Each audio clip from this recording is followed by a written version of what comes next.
जय हिंद साथियों। उम्मीद करते हैं कि आप सभी बढ़िया होंगे और आज हम लोग एक नए टॉपिक के साथ क्लास को स्टार्ट करते हैं। और आज हम लोग देखेंगे दर्पण के बारे में। दर्पण क्या होता है और दर्पण कितने प्रकार के होते हैं।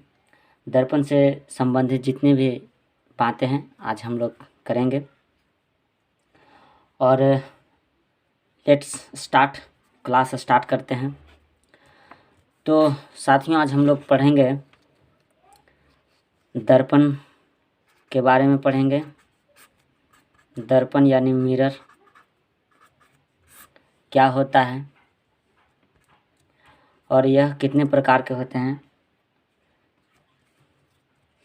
तो हम लोग शॉर्टली पहले बता देना चाहते हैं कि दर्पण एक चमकीली चिकनी सतह होता है जो नियमानुसार यानी कि एक निश्चित नियम के अनुसार प्रकाश को परावर्तित करती है। और साथ ही इसका जो एक भाग होता है वो रंगा हुआ होता है, रचित होता है। जैसे सपोज हम लोग देखते हैं दर्पण। दर्पण साथियों वैसे तो 3 प्रकार के होते हैं। समतल दर्पण, और सेकंड होता है गोलीय दर्पण, और थर्ड होता है साथियों परवलयिक दर्पण।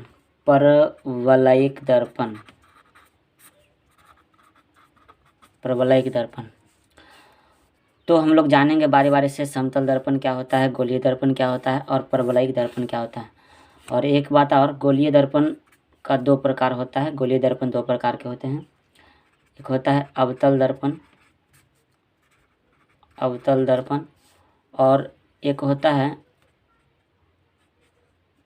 पहला अवतल दर्पण होता है, दूसरा होता है उत्तल दर्पण। उसके बाद हम लोग पढ़ेंगे गोलीय दर्पण कितने प्रकार के होते हैं। 2 प्रकार के होते हैं। समतल दर्पण के बारे में पढ़ेंगे। समतल दर्पण क्या होता है, समतल दर्पण किसे कहते हैं। और उसके बाद हम लोग देखेंगे गोलीय दर्पण से संबंधित विभिन्न पद। गोलीय दर्पण से संबंधित विभिन्न पदों के बारे में जानेंगे। और उसके बाद हम लोग देखेंगे जो गोलीय दर्पण में विभिन्न पद होता है, जैसे मुख्य फोकस हो गया, प्रधान अक्ष हो गया, ध्रुव क्या होता है, ये सब चीज़ों के बारे में हम लोग जानेंगे। वक्रता त्रिज्या किसे कहते हैं, दर्पण का द्वारक क्या होता है। तो इन सब चीज़ों के बारे में हम डिस्कस करेंगे। तो चलिए अब स्टार्ट करते हैं। हाँ तो दोस्तों अब शुरुआत करते हैं। जैसा कि आप देख रहे हैं यहाँ पे दर्पण, हम लोग इसको इंग्लिश में बोलते हैं मिरर। क्या बोलते हैं, मिरर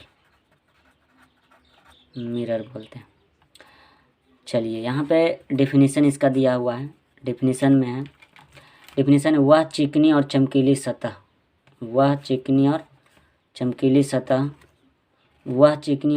सतह जो नियमित रूप से प्रकाश को परावर्तित करती है, एवं जिसका एक भाग रंगा हुआ होता है, उसे हम लोग क्या कहते हैं, दर्पण कहते हैं। चलिए अब हम लोग देखेंगे दर्पण का प्रकार कि दर्पण कितने प्रकार के होते हैं, टाइप्स ऑफ मिरर। तो दर्पण जो होता है यहाँ पे आप देख सकते हैं, दर्पण 3 प्रकार का होता है। एक होता है समतल दर्पण, दूसरा होता है गोलीय दर्पण और तीसरा होता है परवलयिक दर्पण। समतल दर्पण को हम लोग बोलते हैं प्लेन मिरर बोलते हैं इंग्लिश में, और गोलीय दर्पण को स्फेरिकल मिरर बोलते हैं और परवलयिक दर्पण को पाराबोलीय दर्पण बोलते हैं। चलिए गोलीय दर्पण जो होता है वो आपका 2 प्रकार का होता है। गोलीय दर्पण पहला होता है अवतल दर्पण और दूसरा होता है उत्तल दर्पण। गोलीय दर्पण दो प्रकार के होते हैं, अवतल दर्पण और उत्तल दर्पण। उसके बाद हम लोग इसका डेफिनेशन देखेंगे बारी बारी से। चलिए डेफिनेशन में है, सबसे पहले हम लोग देखेंगे समतल दर्पण। समतल दर्पण यानी इसको हम लोग बोलते हैं प्लेन मिरर।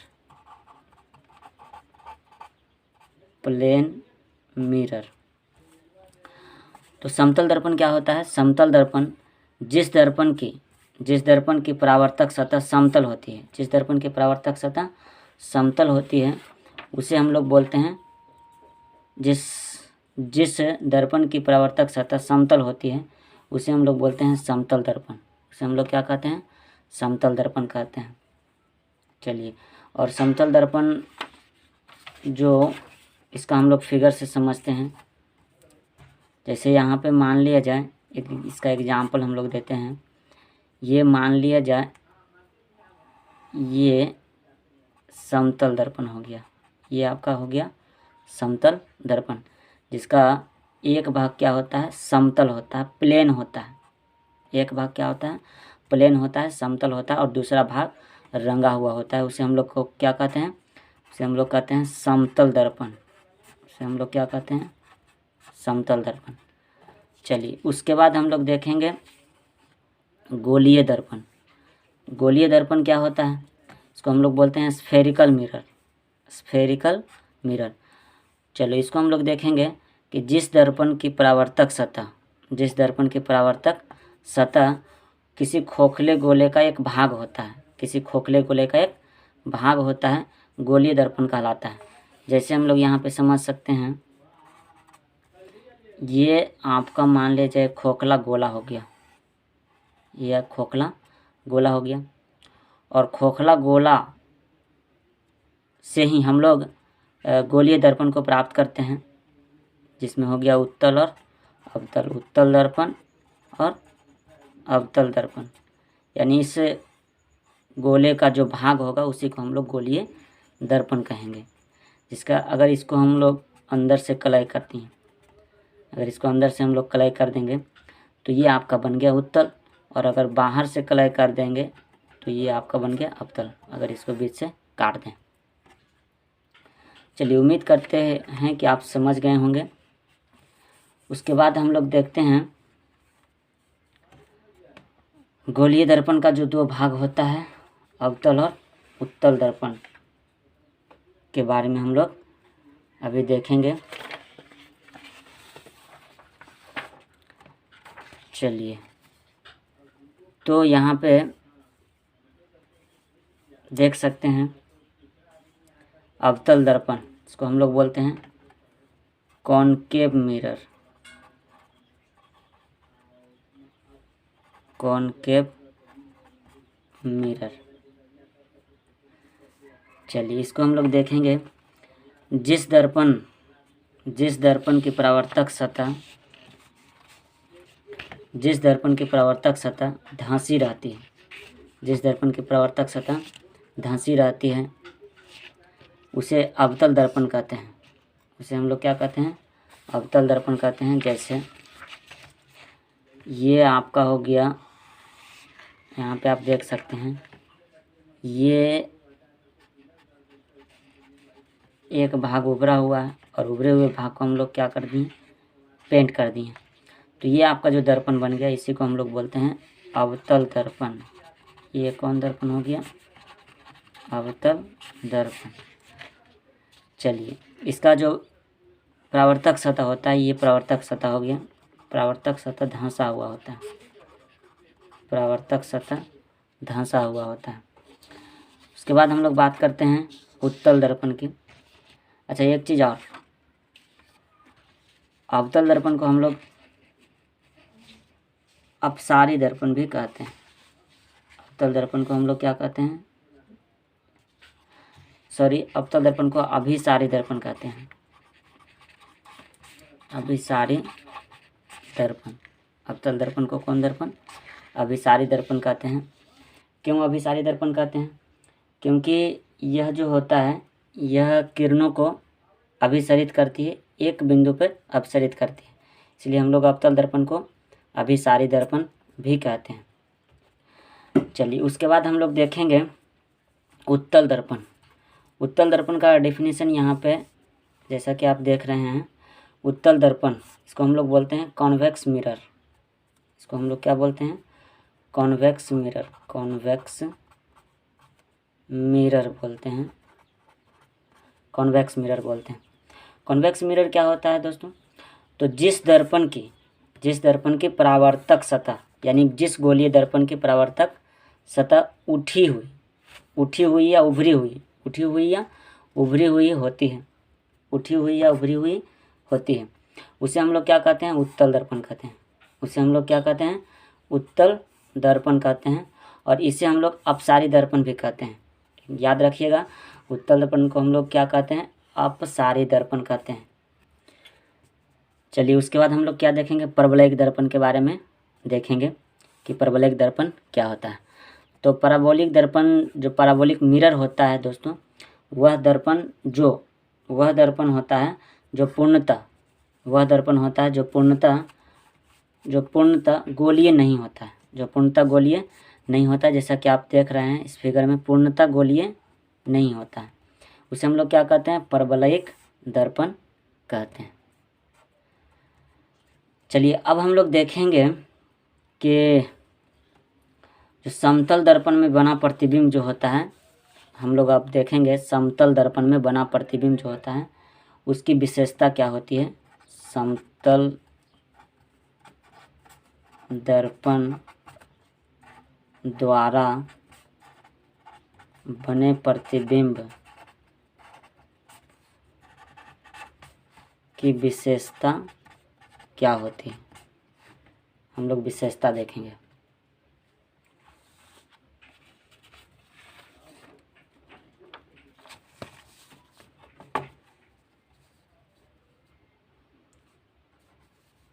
चलिए जैसा कि आप देख रहे हैं यहाँ पे हेडिंग है समतल दर्पण द्वारा बने प्रतिबिंब की विशेषताएं। समतल दर्पण द्वारा बने प्रतिबिंब की विशेषताएं। उसके बाद हम लोग देखेंगे प्रकाश पुंज। प्रकाश पुंज क्या होता है? किरणों के समूह को हम लोग प्रकाश पुंज कहते हैं। ये टॉपिक थोड़ा सा छूट गया था साथियों, इसीलिए हम दोबारा इसको बता रहे हैं। दोबारा नहीं, मतलब छूट गया था। चलिए तो यहाँ पे हम लोग देखेंगे प्रकाश पुंज क्या होता है। किरणों के समूह को हम लोग प्रकाश पुंज कहते हैं। किरणों के समूह को क्या कहते हैं? प्रकाश पुंज कहते हैं, किरणों के समूह को। चलिए प्रकाश पुंज कितने प्रकार के होते हैं? तो प्रकाश पुंज 3 प्रकार के होते हैं, जैसा कि आप देख रहे हैं। पहला होता है अपसारिक किरण पुंज और दूसरा होता है अभिसारिक किरण पुंज। पहला आपका हो गया अपसारिक किरण पुंज, दूसरा हो गया अभिसारिक किरण पुंज और तीसरा होता है समांतर किरण पुंज। चलिए अपसारिक किरण पुंज क्या होता है? अपसारिक किरण पुंज में क्या होता है कि प्रकाश की किरणें एक बिंदु से फैलते हुए निकलती है। ये एक बिंदु से फैलते हुए निकलती प्रतीत होती है। और अभिसारिक किरण पुंज में क्या होता है? अभिसारिक किरण पुंज में होता है कि प्रकाश किरण एक बिंदु पर आकर मिलती है। बहुत सारे प्रकाश की किरणें जो होती हैं एक बिंदु पर आकर मिलती है। इसे हम लोग बोलते हैं अभिसारिक किरण पुंज। इसको हम लोग क्या बोलते हैं? अभिसारिक किरण पुंज बोला जाता है, अभिसारिक किरण पुंज। चलिए उसके बाद हम लोग देखेंगे समांतर किरण पुंज। ये आपका हो गया अपसारिक किरण पुंज, ये हो गया आपका अभिसारिक किरण पुंज और यहाँ पे आप जो देख रहे हैं इसको हम लोग बोलते हैं समांतर किरण पुंज। इसको हम लोग ऐसे डिफाइन कर सकते हैं कि जब प्रकाश की किरणें समांतर रूप से जाती है उसे हम लोग बोलते हैं समांतर किरण पुंज बोला जाता है।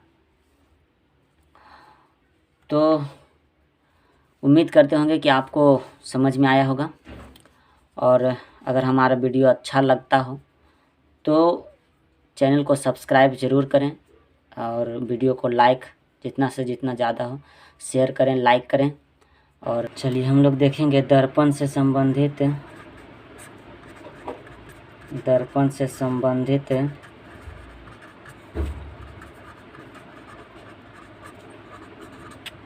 विभिन्न पदों के बारे में। दर्पण से संबंधित विभिन्न पदों के बारे में देखेंगे। इसमें सबसे पहले हम लोग एक दर्पण बना लेते हैं। चलिए गोलीय दर्पण ही बनाते हैं। एक गोलीय दर्पण बना लिए। ये हो गया आपका अवतल दर्पण।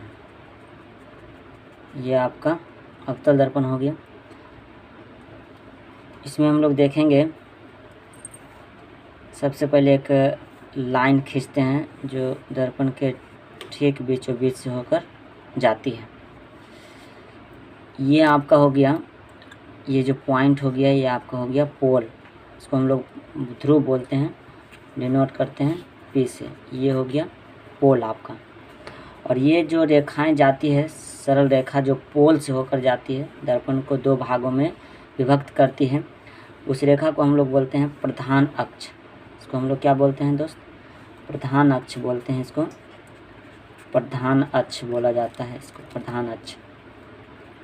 ये आपका प्रधान अक्ष हो गया। और इसमें बहुत सारे पद होते हैं, जैसे ये प्रधान अक्ष या इसको मुख्य अक्ष बोलते हैं। ये आपका पोल हो गया, ध्रुव हो गया। और ये आपका हो गया, ये जो किरण आती है ये प्रधान अक्ष के समानांतर आती है किरणें, और दर्पण से परावर्तन के बाद जिस बिंदु से होकर जाती है, प्रधान अक्ष के जिस बिंदु से होकर जाती है, उसे हम लोग बोलते हैं मुख्य फोकस। इसको क्या बोलते हैं? मुख्य फोकस, जिसको डिनोट करते हैं एफ से। चलिए, उसके बाद यहाँ पे होता है एक वक्रता केंद्र होता है, जिसको हम लोग सी से डिनोट करते हैं। चलिए, यहाँ पे थोड़ा सा एक चीज़ और समझने वाली बात है। यहाँ पे हम लोग समझेंगे कि गोलीय दर्पण जो होता है एक खोखले गोले का एक भाग होता है, जैसे हम लोग यहाँ पे देख लिए, ये हो गया। तो कहीं ना कहीं गोला का एक केंद्र होता है, जिसको भी डिनोट करते हैं सी से। तो यहीं से हमारा जो ये जो वक्रता केंद्र है यहीं से मिलता है। आइए देखते हैं कैसे। तो इसको अगर हम बीच से एक लाइन खींच दें,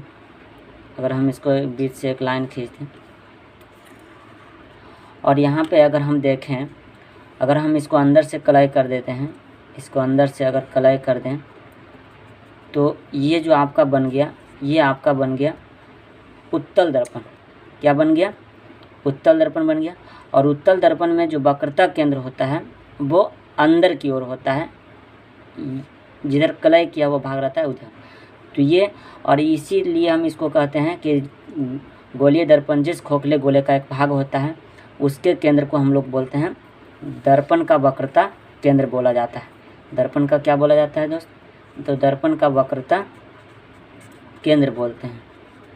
दर्पण का वक्रता केंद्र बोलते हैं गोलीय दर्पण जिस खोखले गोले का एक भाग होता है, उसके केंद्र को हम लोग दर्पण का वक्रता केंद्र कहते हैं। चलिए, उसके बाद हम लोग यहाँ पे देखते हैं कि अगर हम इस भाग को अगर रंग दिया जाए, तो ये कौन दर्पण बन जाता है दोस्त? ये जो दर्पण बनता है उसको हम लोग बोलते हैं अवतल दर्पण। इसको हम लोग क्या बोलते हैं? अवतल दर्पण, कॉनकेव मिरर बोला जाता है। तो ये, और अवतल दर्पण में देखते हैं कि जो वक्रता केंद्र होता है वो परावर्तक पृष्ठ के जस्ट सामने होता है।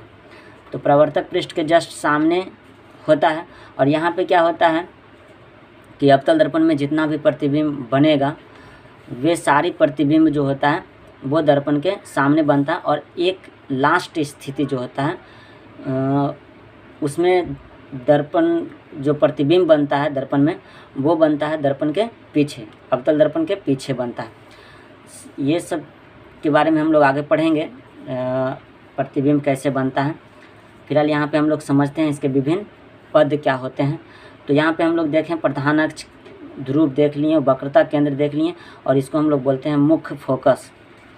क्या बोलते हैं दोस्त? मुख्य फोकस बोलते हैं, फोकल, इसको मुख्य फोकस बोलते हैं। चलिए, अब यहाँ पे हम लोग समझेंगे कि दर्पण का जो ध्रुव होता है P और F के बीच की जो दूरी होता है, इसको हम लोग बोलते हैं फोकस दूरी, और डिनोट करते हैं F से। इसको क्या बोलते हैं? फोकस दूरी, फोकस दूरी बोलते हैं फोकल लेंथ, फोकस दूरी, और डिनोट करते हैं एफ से, स्मॉल एफ से। चलिए उसके बाद हम लोग यहाँ पे एक चीज़ और देखेंगे, पी और सी के बीच की जो दूरी होती है, पी और सी के बीच की दूरी जो होती है उसे हम लोग बोलते हैं वक्रता त्रिज्या बोलते हैं। क्या बोलते हैं दोस्त? वक्रता त्रिज्या बोलते हैं। इसको हम लोग बोलते हैं वक्रता त्रिज्या, और इसको डिनोट करते हैं कैपिटल आर से। फिर से एक बार देख लेंगे, पी और सी के बीच की दूरी जो होता है उसको हम लोग वक्रता त्रिज्या बोलते हैं, वक्रता त्रिज्या, और डिनोट करते हैं आर से। चलिए उम्मीद करते हैं कि समझ गए होंगे। और इसमें एक और होता है जिसको हम लोग बोलते हैं दर्पण का द्वारक, दर्पण का द्वारक बोलते हैं। आइए समझते हैं दर्पण का द्वारक क्या होता है। तो ऐसे मुख्यतः हम लोग ऐसे बोल सकते हैं कि दर्पण की चौड़ाई को, दर्पण की चौड़ाई को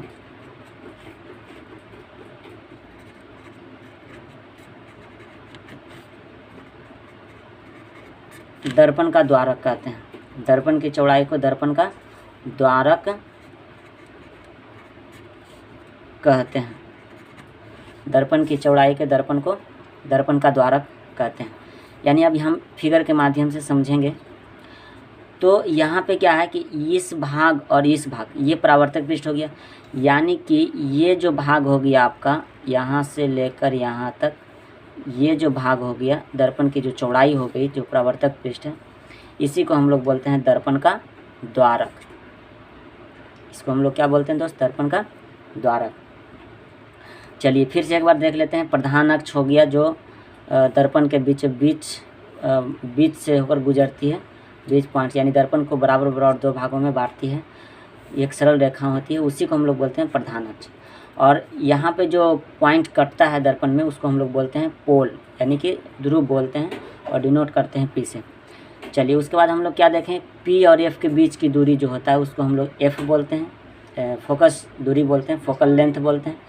और पी से सी के बीच की दूरी जो होता है उसको हम लोग बोलते हैं वक्रता त्रिज्या, और डिनोट करते हैं कैपिटल आर से। चलिए उम्मीद करते हैं कि आप सभी को समझ में आया होगा। और अब हम लोग नेक्स्ट वीडियो में मिलेंगे एक नए टॉपिक के साथ। तब तक के लिए धन्यवाद, और सभी अपना अपना ध्यान रखेंगे। So thank you.